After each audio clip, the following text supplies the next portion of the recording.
All right. So I'm here today just for a quick discussion.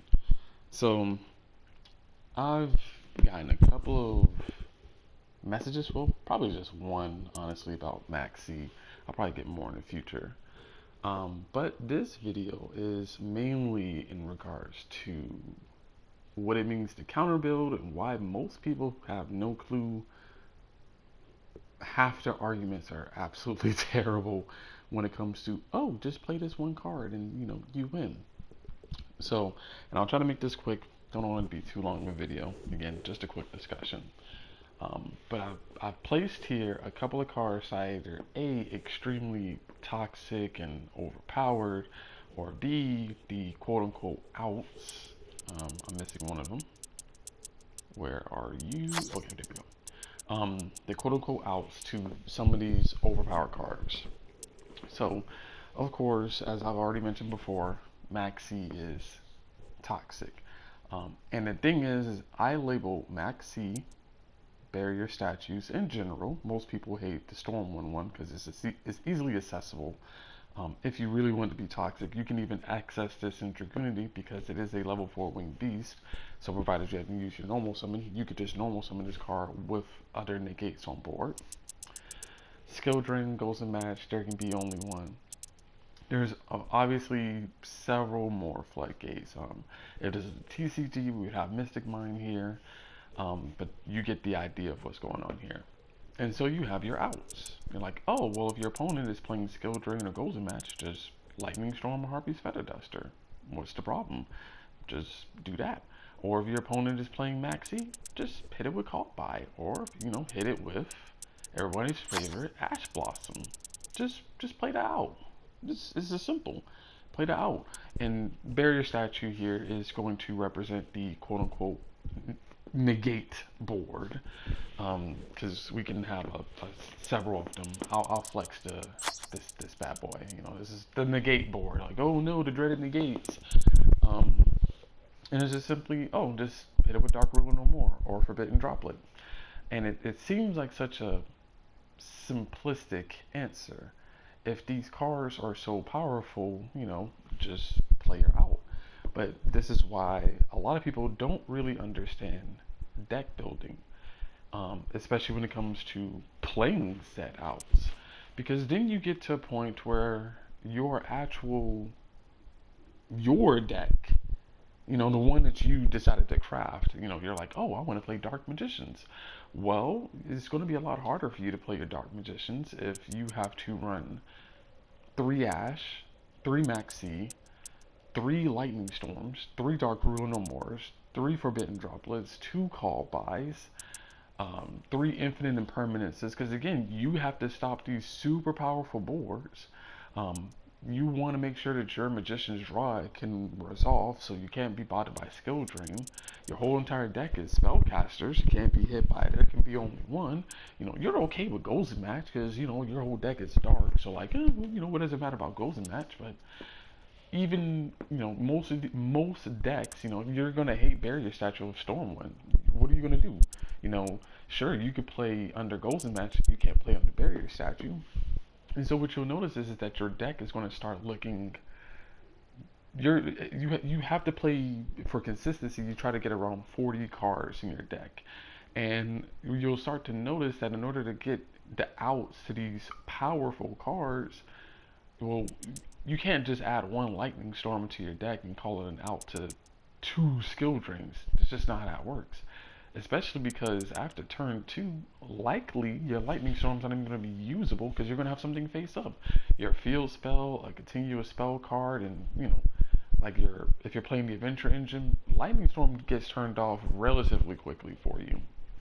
And so then you have to rely on like your Harpy's Feather Dust, or maybe you're playing Twin Twisters, but then now you're playing Twin Twisters, you have to discard a card in order to resolve it, and if it's only one, there can be only one on the field that's just kind of hindering you in your play. Well, now you're having to go -1 just to out this one card, and that's not assuming that they have something else backing it, you know. And so it's pretty apparent when people make these. I'm gonna be perfectly honest. They're just dumb arguments, Especially when you're like, oh, well, we have to play these floodgates so we don't have, so we don't lose to these big combo boards. But it's like, you're the same player. I don't think you realize it. You're doing the same thing that you're complaining about. They're setting up their multi-negate board, and you're setting up your you can't play the game board. Both of you are doing the same thing. It's just one of you is putting it in a monster form. The other of you is putting it in a trap form. One just had to flip it. The other had to learn some little strat. But either way, the end board is the same. You're both negating each other. But you hate each other for the exact same reasons. But the reason more people are okay with combo decks ending on these omni negates is because there are more outs to it inherently than there are to, say, floodgates. If skill drain is on the board, you have to just draw a spell card, or I guess dust tornado if you're playing it, in order to out it, because majority of your deck, remember this, the original name of this game when we were all like, oh, let's play this game, it was dual monster. So as expected, most of the hype behind the game is in the monsters that you play. Yes, it's Yu-Gi-Oh, but you know that was what they played in the game, was the dual monsters. And don't be here like, oh, so it's the same thing. It's the same thing.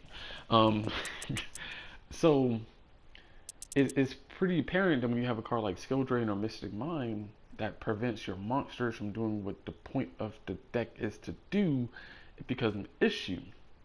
And I think I'm gonna upload a replay of like me going through a couple of negate boards during the tournament. But um, you could play through monster negate boards of just generic cards, and a couple of targeted cards, like if you have your Forbidden Droplets, your Dark Ruler, a couple Ash Blossoms, and Infinite Permanence.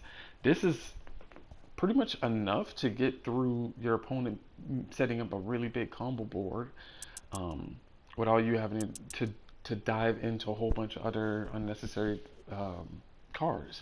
You just add 6 cards, 3 Infinite Permanents, 3 Ash Blossoms. It's a lot to just stop a lot of decks. That's it. That's all you need. You stop them from searching, or if they have a card on the field that triggers something, you can stop that.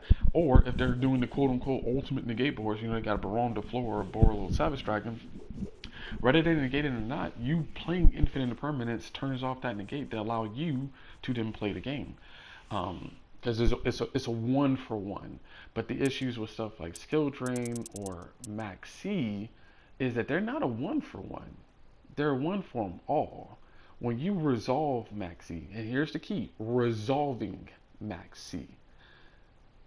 At that point, Maxi will likely replenish itself and then keeps going. The big difference between these two is if I resolve Ash Blossom, I traded my 1 Ash Blossom for your 1 card, boom, now the game continues. When I resolve Maxi during your chained special summon, we go 1 for 1. You got your 1 monster, I got my 1 draw, but then if you keep playing, well, now my 1 for 1 went for a 2 for 1, then a 3 for 1, then a 4 for 1, then a 5 for 1. And even if you later draw into Call by the Grave, Maxi's already activated. It's resolved. There's no canceling it. It's there for the rest of the turn. It's a lingering effect. That's why cards such as Protos, let me pull him up. No, actually, let's just go to the true king himself. I actually have to change up all the standards to get him to pop up, because good old boy is banned. But that's why he is banned, is because he had a lingering effect where even if you removed him off the field, you're still having to play under this body. It's not exactly all that fair. When if we compare it to a different type of, and this is I only remember this because I just saw it in the tournament.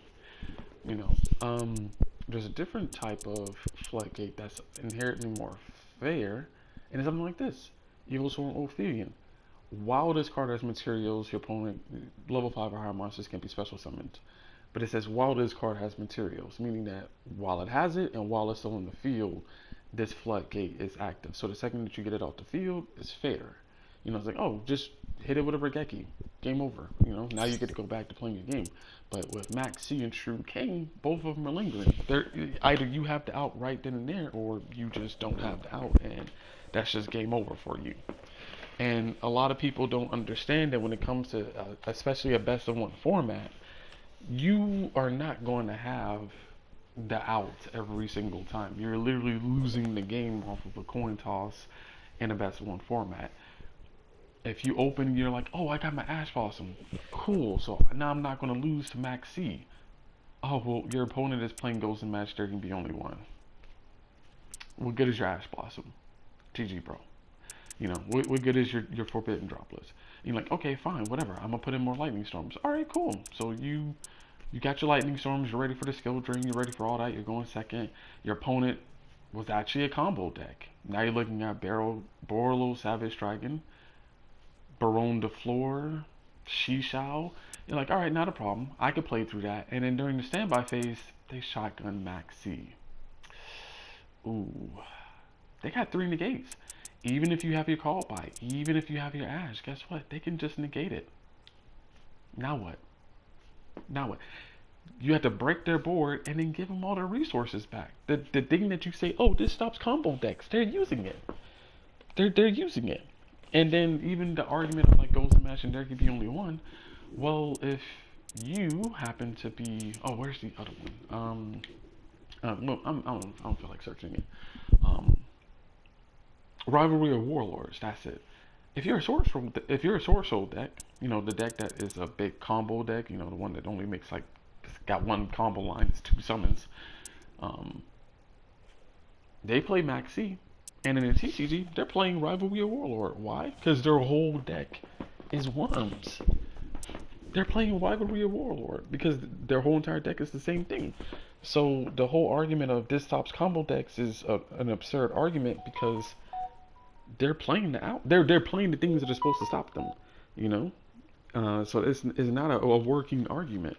Or even a deck like if even though Dragunity needs like both wing beast and dragons, they can respectively play Rivalry of Warlords because if they go first, you need your wing beast to set up your board. But once you're sitting on your 4 dragons, you flip over Rivalry and well, you're only playing dragons at that point.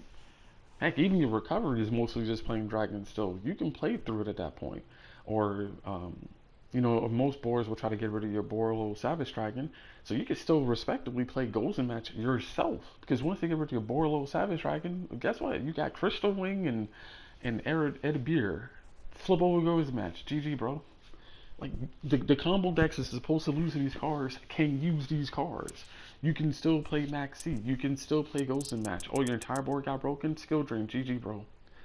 So the whole argument of, oh, we'll just, play that out and they're supposed to stop combo decks, none of those arguments make sense. They really don't. And it shows that a lot of people don't understand the fundamentals of what it means to, 1, deck build, and 2, counter. And, what's a fair and respectable counter. We hate Barrier Statue of the Stormwinds, but we don't hate the other ones. And why is that? Because most decks don't have an easily accessible way to special summon the card from the deck or to search it. And even if they did, they don't necessarily have a way to put it on the board. Like, why would I put this on the board instead of just making more interactions? My opponent can just swing into this and then just kind of make their plays from there. So there's a lot of why cards are fair and balanced, even though they're still pretty strong compared to a lot of these other cards that understandably needs to get hit. Maxi in this game is stupid. It's stupid. Anybody who supports it, if you can't break a board with Dark Ruler no more, because you need Maxi, you're not deck building right. And it's as simple as that. It doesn't take much to break a board, but it also shouldn't be something that's like too unaccessible. We get it, Yu-Gi-Oh has gotten to a point where you can make these really big combos and things like that, but a lot of those decks, like Despia for instance, Despia ends on like 2 interactions. They banish you and then they destroy you. They have a fusion during your turn for Chimera and then they have a Mirror Jade to banish you. Honestly, you don't even need Dark Ruler or Forbidden Droplets to break through that. Source Rule, depending on if they want to go Baron or the other level 10 Synchro, is either they have a negate or they have a banish during your turn. You know, you can play through that. If you have three starters, you just played through that. The only other thing to be concerned about is the blackout on the backfield. But if you're, somewhat decent in understanding, you're going to still have to play a couple of these cards. You're still going to play a Harpy's Feather Duster or a Lightning Storm, one of these things. But you don't need your entire deck surrounding with it. Like, you playing one Lightning Storm or two, one Harpy's Feather Duster, one or two Forbidden Droplets is enough to where if you do go second, you can break most fair boards, because they're not putting up a whole ton of everything onto the board for you to have to play through. Um, but once you're playing against stuff like, again, Max C and the Goals Imagine, it makes it where you can't just naturally play through. And so that's kind of the issue here. And so that's going to be it for now. If we want to go more into details about it, I can. But as of right now, this is all I would say. We you know, that's pretty much it. But hopefully everybody understands and is cool with this. But yeah, that's everything for now. And I will try to upload a couple more videos. Hopefully the discussion didn't, you know, make you upset because I said that you don't know how to deck build. But I'm gonna be perfectly honest. After looking at a couple of decks, looking at people's comments and how they deck build, and looking at the deck profiles, it's pretty apparent that a lot of people just don't know how to deck build properly. And also, well, at least in the best of one format, which, to be fair, is sucky anyway.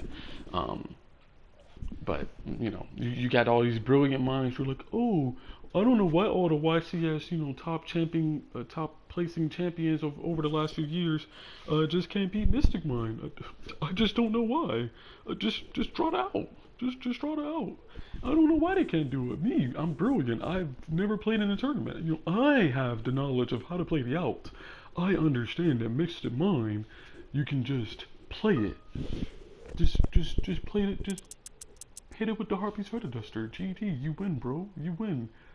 Oh, you mean you can't play Harpy's Feather Duster in every card in the meta? Oh. Well, I mean, well, you're not gonna lose Mystic Mind. Okay, bro. Okay. Alright, guys, I'll catch y'all later.